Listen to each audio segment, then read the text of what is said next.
मगन तुपे यांनी यायचं स्टेजकडे लवकर. मगन तुपे परिवारासह या दान सर्वांनी टाळ्यांचा गजरा देत या ठिकाणी स्वागत करा. सर्वस्व दान करणारे लोक सुद्धा आहेत आमच्याकडे.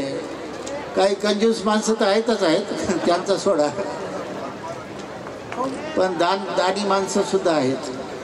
ते मगन तुपे, भेंडाळा गाव, गंगापूर तालुका यांनी सुद्धा स्वतःची 4.5 एकर जमीन होती, त्यातली अर्धा एकर रजिस्ट्री करून दान करून दिलेली आहे. ते मगन तुपे धम्मकार्यासाठी त्यांनी सुद्धा, या इकडे या,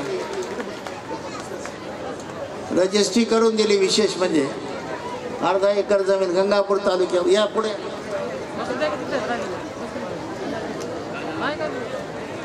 हॅलो. धनराज गोंधळे हे सुद्धा भिक्खू संघाचं स्वागत करतो.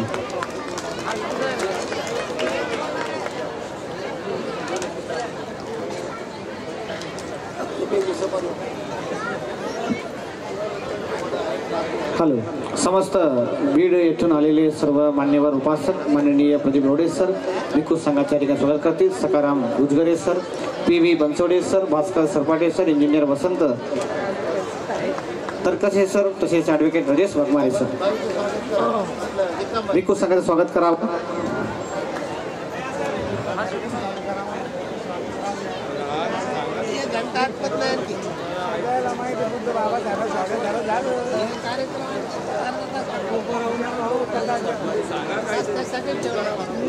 आपण अनाथपिंडिकाचा इतिहास ऐकतो, आम्रपालीचा इतिहास ऐकतो, बिंबिसाराचा इतिहास ऐकतो. अनेक लोकांनी तत्कालामध्ये बुद्धाच्या काळामध्ये अशा प्रकारे स्थावर आणि जंगम मालमत्ता दान केल्याचा इतिहासात ऐकतो. परंतु बाबासाहेबांच्या धम्मदीक्षेने प्रेरित घेऊन आज सुद्धा अशा प्रकारचे उपासक आहेत, हेही आपल्याला नाकारता येणार नाही. तयार होत आहेत अशा धम्म परिषदेमधून उपासक, हे आपल्या धम्म परिषदेचं फलित आहे असं आपण समजतो. वेळ कमी आहे आपल्याकडे.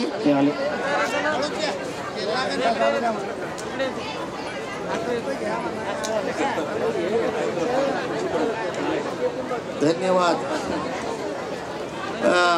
अनेक दानदाते आपल्याकडे आहेत, परंतु कोरियांच्या भंतेजींना थोडा वेळ पाहिजे आहे, कारण मुख्य आपल्याला त्यांना ऐकायचं आहे. तेव्हा थोडासा भाग आपण स्वागताचा थांबूया. दानदात्याची मोठी यादी माझ्याकडे आहे, त्याचाही नामोल्लेख होईल, पण तत्पूर्वी आमचे बदरजी तिथेच पाहुण्याकडे ठेवा ना. अंकाचं प्रकाशन होईल. रामेश्वर बदर लातूरून आलेले आहेत. मराठवाडा साथी नेता बनसोडे सर प्रकाशन करायचं आहे. ॲडव्होकेट अशोक भिक्खू संघाचं स्वागत करावं. अंकाचं प्रकाशन होत आहे आणि धम्माचलवर विशेष अंक काढलेला आहे.